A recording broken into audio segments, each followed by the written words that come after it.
What's going on? This is the completed 300 blackout pistol. And what makes it a pistol is the shockwave brace. It's a proprietary little thing. You're not supposed to shoulder it because that would make it a rifle. And because this is a 10.5-inch barrel, that would be a short barreled rifle, which you need a pointless, stupid ass tax stamp for. They cost $200, which isn't any big deal, but they take like 9 months to process, and I'm not waiting. So, pistol it is. I actually quite like this thing though. It's enough space to get your cheek on there so you can actually, look down the sight. Works pretty well as far as that goes. It doesn't look stupid. It's not super heavy. It's actually pretty good. I really like it. As for the rest of the build, the upper is a Hardened Arms 300 blackout 10.5-inch pistol length gas system. And they gave me the upgraded rail system here because my order took forever to get.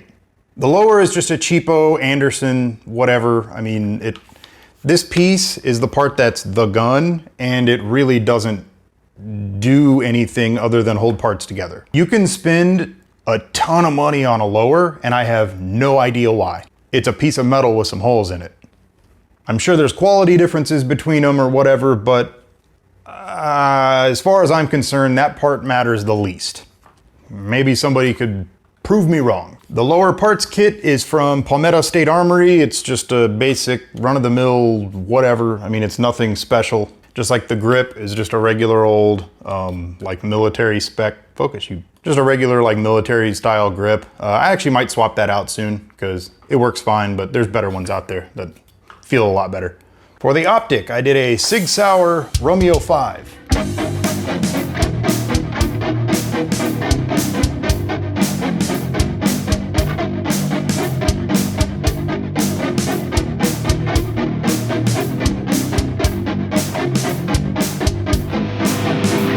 A big selling point for that was the price. I mean, it was only 120 bucks or so. And I was like, man, I really like Sig Sauer stuff. It's rated pretty highly.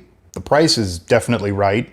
Did a little bit of digging around and I found a video on YouTube where a dude did like a torture test on it or whatever. No shit, shot it with a shotgun and it still worked. It even held 0. I was like, damn. So I got pretty high hopes for that thing. I do really like it too. The dot's really, really nice and crisp. It's super adjustable. You get a brightness adjustment up here.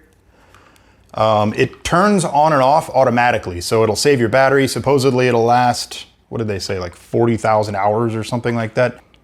I don't know. If you never touch the rifle, it'll theoretically last forever, I guess. Somebody asked me if when it turns off and it turns back on again, if it remembers the brightness setting that you had it on.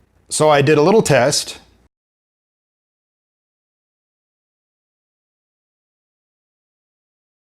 So we saw how bright it was.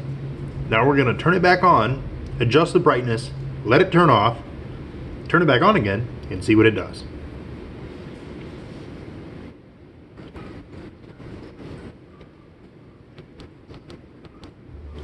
There we go.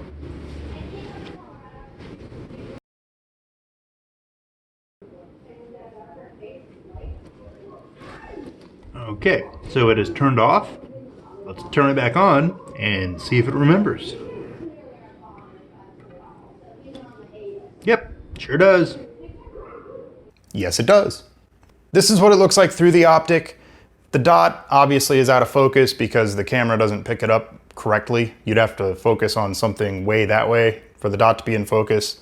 Camera doesn't want to cooperate, and it really doesn't matter because I'm just doing this to demonstrate. The only downside that I see to this is that the optic itself is quite small. It really isn't very big. Now, does that matter? Not really, not necessarily, but it does make it a little bit tougher to pick up the dot. I could see it being an issue maybe for somebody somewhere somehow, but I don't really see an issue with it. It is a consideration though. The thing's kind of small. And then for the light, I have a Streamlight TLR1HL, which I really, really like, especially for the money. The thing was only like 100 bucks or something on Amazon. It's a screaming deal.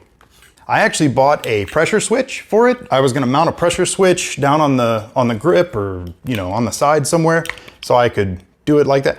But honestly, how I have it mounted like distance-wise, it's actually perfect. I can reach it just fine, right like that. So I actually sent the pressure switch back because I don't need it. If you have a longer barrel, a longer rifle, and you put it more towards the end, or if you put it on the other side, or something like that, you might need the pressure switch, but with a 10.5-inch barrel, I didn't need it. This thing's great. It does always on, and then you can do momentary on, where you just tap it with your finger. And if you double tap it, it'll strobe. Rated output from this little bastard is 800 lumens. That's crazy. That's a bright little light. Overall, super happy with the build. It took forever to get the upper, which was a bit of a pain in the ass. All the rest of it went together with no problem. Today at the range though, I ran into some issues. I'd load 20 rounds in a 30-round magazine, and one of the last like 3 or 4 would fail to feed.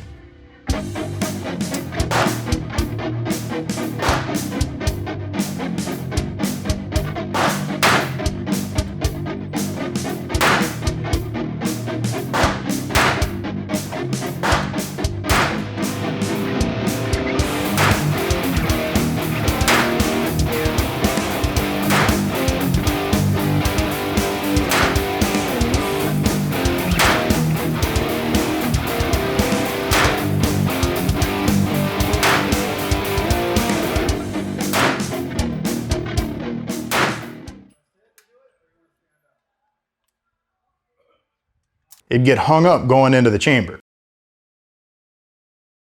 Rest of the rifle worked perfect. It ejected perfectly, it extracted perfectly, it even seemed pretty accurate, but it wouldn't make it through a damn magazine without a failure to feed.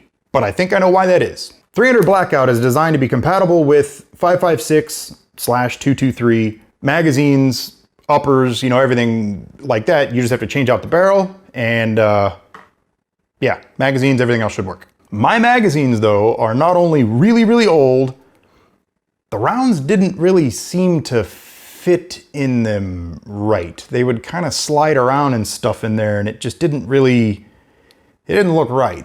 So what I think was happening is it would get to the last, 2 or 3 rounds when the spring is kind of at its weakest, and it would just kind of scoop up the top round and like part of the bottom round, and it would just get hung up because it was all pushed forward and just, it would cause problems. At least I think that's what's happening.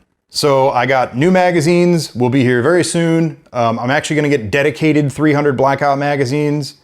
Supposedly they exist. I don't know why, I don't know if they make a difference, but hey, let's give it a shot. They're actually pretty damn cheap too. You can get Magpul PMag 300 Blackout, whatever magazines, 30 rounders they're like 15 bucks each. So cool with that.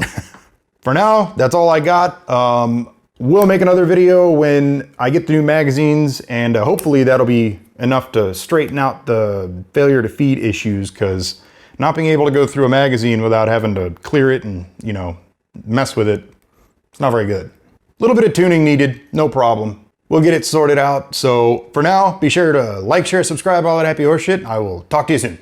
Later.